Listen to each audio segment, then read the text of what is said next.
Hello, welcome to EVN Report. My name is Maria Titizian. I'm the editor-in-chief, and once again, I have the pleasure of hosting Dr. Nerses Kopalyan from Las Vegas, who will be talking to us about the February EVN security briefing. Welcome to the program, Nerses. Thank you for having me, Maria. This is our sixth security briefing. We launched it back in September 2022 after the large-scale attack by Azerbaijan on Armenia proper. This was on September 22-23, and since then we have been providing data-driven, in-depth analysis of the precarious security situation, from Azerbaijan using hybrid warfare tactics to its aggressive opportunism, its aversion to peace, and on the other hand, Armenia's diplomatization of its security, the need to build up its deterrence capabilities, and also the need to implement what you called a porcupine doctrine. February's briefing you called resilience, and as the Lachin corridor continues to remain blockaded by Azerbaijan, February saw a flurry of diplomatic activity on behalf of the Republic of Armenia.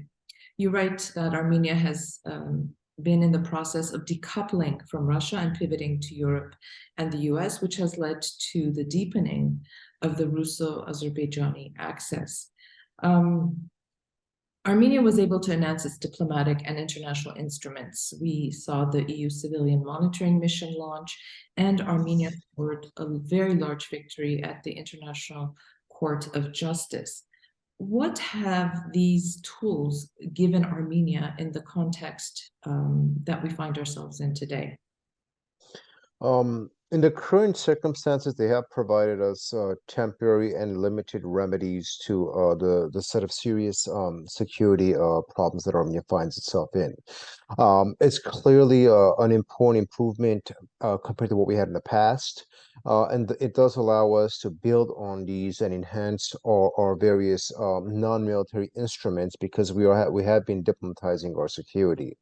So three things have kind of happened this month, which are very interesting, but also are developments of what we had seen developing in the past. One, we saw that the issue with the Lachin corridor became immensely internationalized, and this has been a battle between Armenia and then Russia and Azerbaijan with respect to internationalizing or keeping the conflict local. The latter two prefer to keep it localized, while Armenia wants to obviously internationalize it and bring in more international Western partners, because this basically mitigates the problems that we are having. And so the ICJ victory, the victory at the International Court of Justice, was a very, very important step. It also gives Armenia a lot more legitimacy in the sort of the international rules-based order that we're talking about. So we are utilizing international instruments to address grievances and security problems as opposed to relying on force. So that's a very, very important indicator. Second, we did see enhanced the discussion of how Armenia's growing democracy or its attempt at consolidating its democracy should be part of the security discourse. There was a flurry of diplomatic activity, as you noted, with its European partners, and we've seen a lot of attention being applied to Armenia by the West within this context. And so Armenia is utilizing these two mechanisms to temporarily qualify them as stopgap measures in at least somewhat mitigating or curtailing Azerbaijan's behavior towards the Republic of Armenia. And we have seen some of this proving fruitful in that context. Azerbaijan realizing that the West perhaps indirectly has placed certain red lines as to what Azerbaijan can and cannot do with respect to Armenia, that this isn't 2022, that after September, there has been a lot more rigid Western pressure on Azerbaijan. Azerbaijan has basically changed the domain of conflict away from the Republic of Armenia to Artsakh. And we saw that these last few days as well, but we had also seen it for a longer period of what was going on in Lachin. So sort of these configurations in February kind of crystallized and given us a better perspective of how Armenia is doing really well diplomatically and through international instruments, but the hard power security dilemma still remains obviously unsolved. Absolutely. And just as a reminder to our viewers, on March 5, Azerbaijani forces ambushed a vehicle carrying Armenian police officers in Artsakh who were using an alternative road. 3 Armenian officers were killed in that ambush. And we have seen, as you noted, in the last 2 weeks since if we can say that the European monitoring mission is serving as a deterrence capability, they are now violating the ceasefire regime in Artsakh, and we've seen several attacks in Artsakh taking place. In light of all of this, you write that Armenia must develop comprehensive resilience capabilities, and I do want to get to that, but I do want to return to the democracy narrative, if we will. Armenia's Foreign Minister Arat Mirzoyan, at the launch of the Council of Europe's Action Plan for Armenia, made democracy a cornerstone of his speech, and then later Prime Minister Nikol Pashinyan at the Munich Security Conference said strengthening democracy is of strategic importance, and that is the solution to regional problems. Revolving around democracy, transparency. Is the democracy narrative enough at this point? Or is that all Of course. presidents do? Of course not. No narrative is ever going to be enough, right? You don't put all your eggs in one basket. We've learned that. We did that with Russia for 25 years, and we suffered the consequences.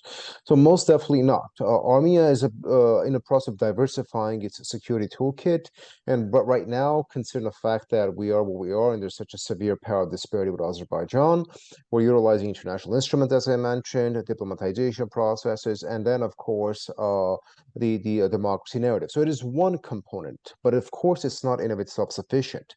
But the enhancement of each toolkit, right, or each instrument within the toolkit enhances the overarching security approach. And this is what the security dilemma is basically supposed to be resolved through, or at least to some extent be mitigated through. So the democracy narrative is one component of that. And we were very honest about this when we addressed the issue. There were very high expectations that Europe, for example, would have bought into the democracy narrative to the extent to which Armenia expected it in 2022, but it didn't. Europe made a decision that they have a pending severe security energy security issue at hand, and so they chose to have a more transactional principle that shaped their South Caucasus approach as opposed to a value-driven approach. And so we cannot be blind to these developments. But at the same time, we saw the EU civilian mission taking place. We saw the EU becoming more active and more vigorous when it came to diplomacy. So the narrative, it is slowly working, and it hasn't given the dividends that we would expect. But then we have to be very reasonable with our expectations. This is why democracy narrative is one toolkit, but it's not the absolute one. Also, building narratives take time, right? Azerbaijan did a very good job for 20 years building the territorial integrity narrative, and we fell behind on that. So reshaping the discourse by saying territorial integrity is no longer an issue because Armenia is not making any claims that this is a democracy and a human rights issue, reshaping that narrative is going to be time consuming. It's a work in progress, but we have started it, and it is resonating with the West. So in that context, it's a very important step. Also, what we have done is we've basically attempted to shame the West in informing them that they promote the democracy narrative when it comes to Ukraine. Why is it that when it comes to Armenia, they automatically become, disregarding of this narrative or basically minimize it? And I think that kind of resonated as well. So between our decoupling of Russia based on Russia's behavior and its refusal to provide security as it was supposed to, and a slight pivot towards the West, the democracy narrative is slowly gaining traction. Okay, well, in that context, can Armenia continue to remain committed to a Western configuration without raising the ire, if you will, of Russia, who continues to have a lot of leverage in the region? From Russian security, border security guards in Armenia to its Russian base here. Could it weaponize energy, for example, in the case of Armenia? It's a tightrope that Armenia is now walking, but can it continue this Western configuration? Absolutely. I wouldn't qualify this as a Western configuration. I think this is a very Armenia-centric configuration, but that the pivot to the West is necessary because Russia's basically told us, don't rely on us, we can't help you. Furthermore, Azerbaijan right now, considering the sanctions and our security, need to get our gas and security, expand our security markets into the West. We're going to be utilizing Azerbaijani pipelines, and therefore Azerbaijan is more of a priority for us. countries. So based on that Russian posturing and the refusal to help us, Armenia by necessity is pivoting west. But whatever the reason might be, that is the configuration. But fundamentally, Armenia's pivot to the West isn't designed to advance Western interests. It is designed to advance the Armenian interests. So if Armenian interests are not going to be advanced by being pro-Russia or Russocentric, we have no other options. So this shouldn't be understood as a shift in policy that is designed to antagonize Russia. We're not trying to antagonize anybody. We're just trying to meet our minimum security needs. And because Russia and the CSTO abandoned us on 4, 5, 6 occasions, there were no other options. So we need to understand it through that configuration. But at the same time, of course, Armenia has to be very cognizant of the fact that even though Russia is a diminishing power in the region and has a lot less influence than it used to, it is still the reigning regional hegemon. And so Russia still remains the most powerful country in the region, and Armenia has to work with Russia because they're not going anywhere. But reconfiguring relations with your allies or strategic partners, whatever you want to call it, right, and having disagreements isn't the same as talking about creating antagonism and conflict. So these things have to be balanced out. So in that context, Armenia has refrained from the pro-West or pro-East, pro-West, pro-Russia narrative. This is simply about Armenia's interests, and whoever could advance or meet those interests, this is who we're naturally going to be leaning towards. So I would like to qualify the development as being purely defined by Armenia's own strategic interest, as opposed to any global power or any tilt based on sort of serving the needs of outside powers. Okay, understood. Now, I want to pivot, we like to use that word, and talk about resilience. It's a whole of government, whole of society approach.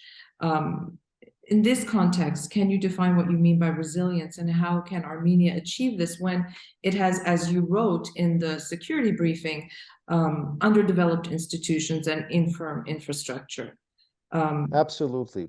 So resilience obviously isn't my definition. There's a great deal of literature in this security research in the field of security studies, and generally the concept is defined as a given country's ability to adapt, endure, and respond to stresses or shocks, whichever may be, through overall enhancement of its systems. And you do this when you are facing unpredictable and generally interconnected hazards. So for Armenia, war remains the number one crisis or unpredictable hazard because you don't know what Azerbaijan's going to do tomorrow or a month from now. So this is the main issue that you deal with. Now, resilience is designed to meet the needs of small states. So whenever you have small states that are surrounded by predatory neighbors, especially small states that have certain democratic characteristics, resiliency models, resiliency approaches, which basically integrate whole of government with whole of society approaches, have proven to be very, very fruitful. So you're talking about a very complex and multi-tiered model of resilience where you develop resilience capabilities in both all the state institutions as well as in society and social structures. The Nordic countries have done this. Sweden stands out. Finland has done an exceptional job of this.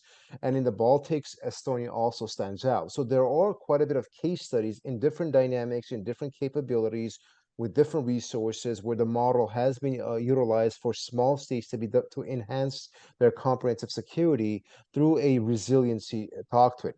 Of course, Armenia's dynamic is going to be very different because, as you correctly noted out, Armenia is not a consolidated democracy. And so fragile states or countries that are in the process of consolidating are a lot more vulnerable to shocks and stresses.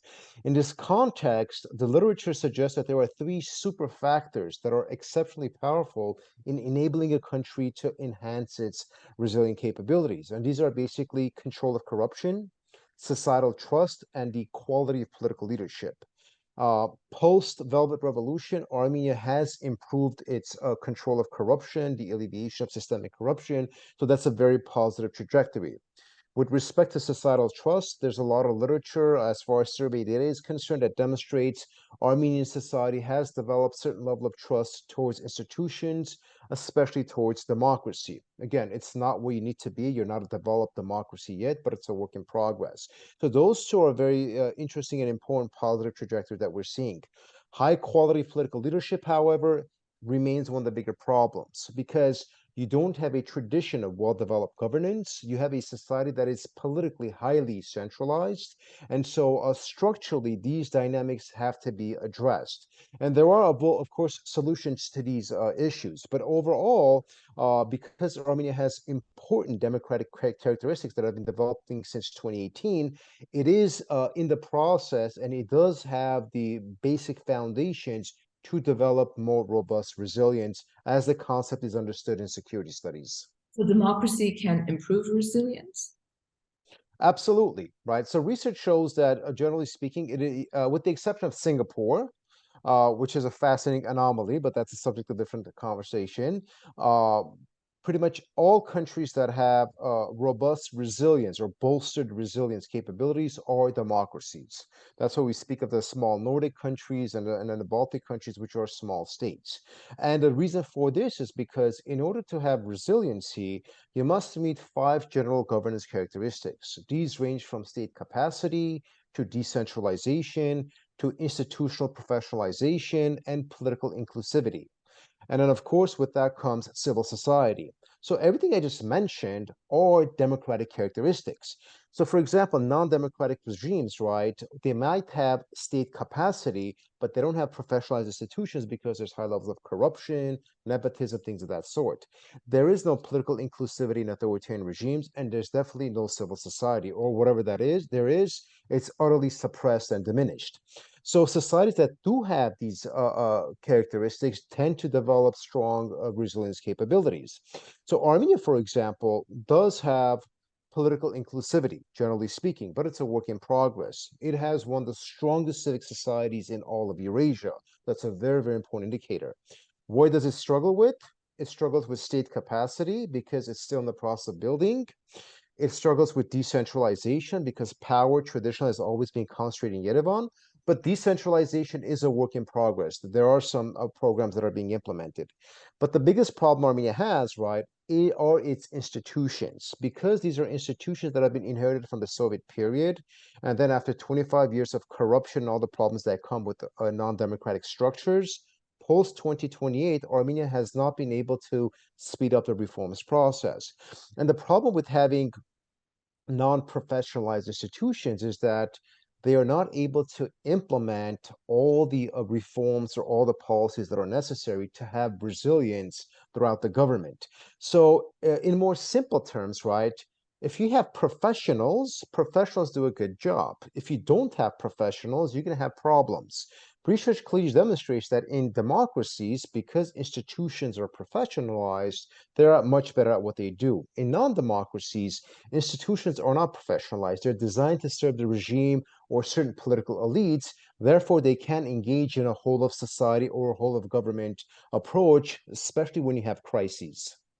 Okay, so you partially answered my next few questions, but again, just for our listeners, I want us to define again these governance characteristics, and you expanded on some of them already. So state capacity, we understand, is reforming institutions to enhance resilience capabilities. That's understood. Selective decentralization allows crisis response to be locally appropriate and quicker. There's a danger, though, of ineffective decentralization. We need this healthy collaboration between local and central governments. How do we implement this selective decentralization in a way that is effective today? Because, as you said, today, one of the biggest problems we have is everything is centralized, whether that's from the defense ministry to governance, to education, to government structures, everything is centralized right now. How do we achieve that? Well, you achieve that by developing policies that are specifically designed to bolster resiliency, right? So, for example, let's say Armenia has a crisis in the south in the Syunik region, right? What do? We mobilize the forces, for example, or other capabilities in Syunik, and then we try to bring forces or capabilities from Gyumri all the way to Syunik. The problem is localized because everything has to go through Yerevan. Once you start mobilizing resources, then again, it's a centralization process, right? Where the localities are not properly developed to deal with hazards or crises. So a selective decentralization model gives localities and the local politicians and the local bureaucracies the necessary tools and skills to address and be resilient in the face of crises until more resources come. Because for the longest time, and this is also a Soviet legacy, right? Because everything in the Soviet Union was centralized. Because your institutions have been inherited and designed in such a way, they are not conducive to efficient response or to localized response. So this is one important component that developing resiliency programs or mechanisms where locals are properly trained, local bureaucracies know what they need to do, and this allows for functionality. But the ineffectiveness part is very important because you can't place all the burden of resiliency on the locals. So ineffectiveness develops when basically the central government thinks, oh, the locals could deal with these problems, we can be slow in our response. Or if you need to, for example, share resources, right? That's where decentralization could be ineffective because, for example, the local operatives in Syunik do not want to send resources to Gerard Syunik at times of necessity. And if the central government doesn't coordinate this properly, it could lead to ineffective decentralization. So those are some of the concerns. But the solution, as we've seen, there are a lot of models that attest to this. If you have well-developed programs where localities know the bare minimum that they have to do, that there are efficient approaches to addressing and engaging in behavior during times of hazard or crisis, these can be very, very easily addressed. Right. Another characteristic that is vital to build effective resilience is institutional memory. And again, you touched upon this very briefly. Lessons from the past, from 2016, the 4-day war, to all of the, over the last 25, 30 years that we've seen of border skirmishes, incursions.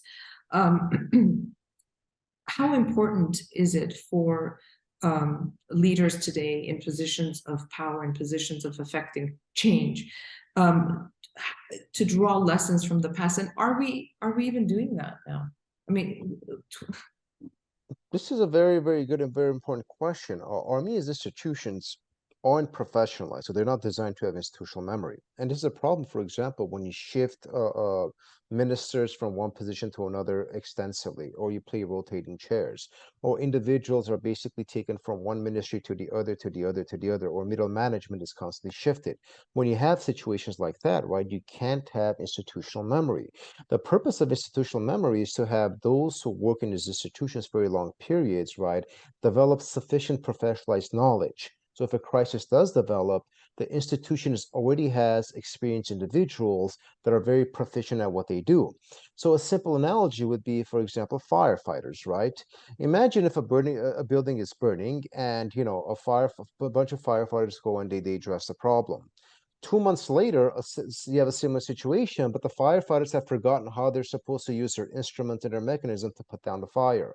Well, that is a big problem, right? And you would have that issue because those firefighters who were effective 2 months ago have been taken and placed in the Ministry of Education or whatever, right? So you bring new people from a different ministry to serve as firefighters, and of course the problem isn't going to be solved, right? So I mean, this is a very anecdotal, primitive example that I'm giving, but this is the problem you have. So you don't develop institutional memory, you're not able to solve problems that are consistently coming up that the institution is supposed to address. And our defense ministry is the perfect problem, right? An example of this problem, because it is an underdeveloped institution, it's a closed institution, and its capacity for memory has been very, very neglected. We talk about the experience from 2016. Did we learn anything from it? That's highly questionable. Or even 2020, have we learned anything from it? We don't know. Also, another issue we have to be honestly addressing is: do these institutions know how to preserve a memory? Right. So if they do have institutional design flaws that are not correct or alleviated, they cannot develop the memory capacity necessity to address future problems. So all of these are kind of interconnected. We generally use the generic term of institutional reforms. That's a broader component. But when these institutions do not have sufficient memory, they don't learn from mistakes, they don't develop contingency plans to address issues, through times these defects tend to accumulate, and then you tend to have severe problems. So the examples that you gave are exceptionally good examples that, what have we learned in the last 10 years, or in the last 5 years, or even in the last 2 years?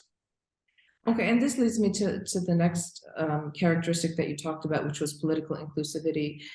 Yesterday, we were having a conversation, Nerses, about the fact that we don't have critical conversations amongst ourselves. We don't address problems as they arise. We let these issues fester and it becomes very toxic. And you write that, low levels of polarization are crucial determinants for resilience. And just like after 2018, when we didn't, although we were one of those platforms who were pushing for transitional justice, we have not addressed the political polarization in a very comprehensive and meaningful way. And that's why we see political opportunism taking place, and we see this fracturing of the political elite, if you will, in the country. How important is it for us to have these very difficult conversations and say, you talk about whole of government, whole of society. It just boggles the imagination as to why we cannot come together at a time of such severe crisis for our country. So is it, not to place blame on anybody, but we have the government on the one hand, the elite, if you will, then we have the political opposition on the other hand, and yet there doesn't seem to be any conversation, discourse taking place.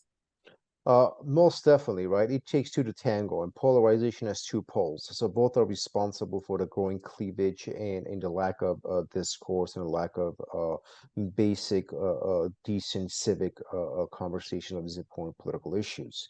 And to your point, right, there's a body of research that kind of demonstrates this is the problems of this. When you talk about non-consolidated democracies, which is Armenia, right, we're in the process of consolidating. When your research shows that countries that are basically have high levels of polarization and they're not consolidated democracies, these countries are conducive to instability. I mean, the numbers are up to 30 times more likely for these countries to face domestic instability than those countries that have low polarization. So polarization is potentially a security issue as well. It hurts decision making, it hurts social cohesiveness, it creates all kinds of problems. So this is most definitely a very important point that you're bringing up. And we have to understand that Armenia's opposition, right, being an illiberal opposition, feeds off of polarization. At the same time, the governing party instrumentalizes the polarization, the factionalism, to exclude the opposition from decision-making processes. Now, both have their arguments, right? But these arguments don't solve the problems of the country, especially during times of crises. And this is the issue at hand. So research shows that, listen, not everything has to be all nice and wonderful between the political parties. Matter of fact, you don't need to have extensive inclusiveness. The research says that you need to be quote unquote inclusive enough to address the problems that come up. Because if you keep having fracture, you're going to be a very, very fragile state. So those are very, very important configurations to consider. I mean, let's look at what happened on November 9, November 10, right after the ceasefire, right? In the midst of a severe security crisis, a very, very serious loss in war, uncertainty, the opposition basically, invaded government offices and engaged in the type of behavior that it did, right? This is what we're talking about. You cannot have this during times of crisis. Similarly, during times of crisis, right, the government doesn't communicate well, doesn't coordinate well, and this becomes conducive to confusion. You can't have this during times of crises. So resiliency modeling, right, presents mechanisms where you diminish these types of problems so that in times of crises, instead of having chaos, you have a functional society that is ready to face, adapt, and be resilient to the hazards that you are facing. I don't want to delve too deeply into the strength of civil society. We know that civil society organizations are filling gaps and resilience bolstering functions, as you say. There's also some I would say, problems with this as well, because it then takes the burden off of the government, which is perhaps a good thing, but on the other hand, the responsibility and accountability of the government, therefore, is then diminished. But I do want to wrap up our conversation, because it was interesting the way you framed it, that resilience has to be a way of thinking. Certainly, we can implement all of these tools to build up capacity and resilience, but there has to be a logic of operations, a collective social mindset. How do we begin developing this mindset? The first shape is a step in shaping this is a qualifying Armenia's political culture, right? So accepting the fact that you're a democratizing society, you hold democratic values like free speech, like the right to assembly, like civil rights, et cetera, rule of law. These are important first steps in developing these resilience capabilities, and we are on the right track. Next, of course, we have to address the problem of polarization, right? You cannot have a fractured society and then talk about a whole of society or whole of government approach. It's not going to work. So we need to, develop a more pluralistic, politically diverse society. But these things, of course, take time. They're a working process. This cannot be forced. These have to be natural processes. And this is where civic society becomes very important. You initially asked, how can polarization be mitigated? And research shows that civic society excels at bringing both sides together, because civic society organizations are not political organizations. They don't run for office. They don't try to get power. They try to fill gaps in society. And polarization leaves a big gap, right? So civic society can mitigate that. They do enhance the discourse. They can elevate the quality of conversations, and they can bring both sides together. So the job of civic society isn't just basic grassroots mobilization. It's also to discourse, to shape the quality of discourse that kind of addresses and alleviates a lot of the ills that our society is seeing. Certainly, and sort of to conclude our conversation, I think it's important for this mantra, if you will, that we are all in this together, and there has to be holistic absorption of society in all of these processes. And sometimes it may sound very simplistic and yet very difficult to achieve.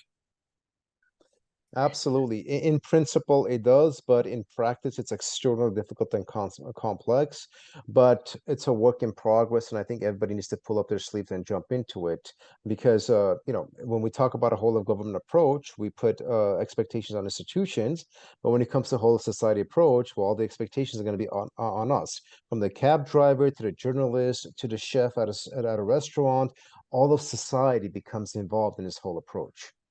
And it's sort of been my mantra. If we all do our jobs well, exceptionally well, then we can achieve our goals as a country and as a nation. Nerses, thank you once again for this very enlightening conversation. Thank you for the security report. I do encourage our readers to read it. I think it is an important message to the government, to the state, to the ruling elites, to all of us individuals trying to do our best to help pull the country out of the very dire security situation that we continue to find ourselves in. So thank you. Always my pleasure.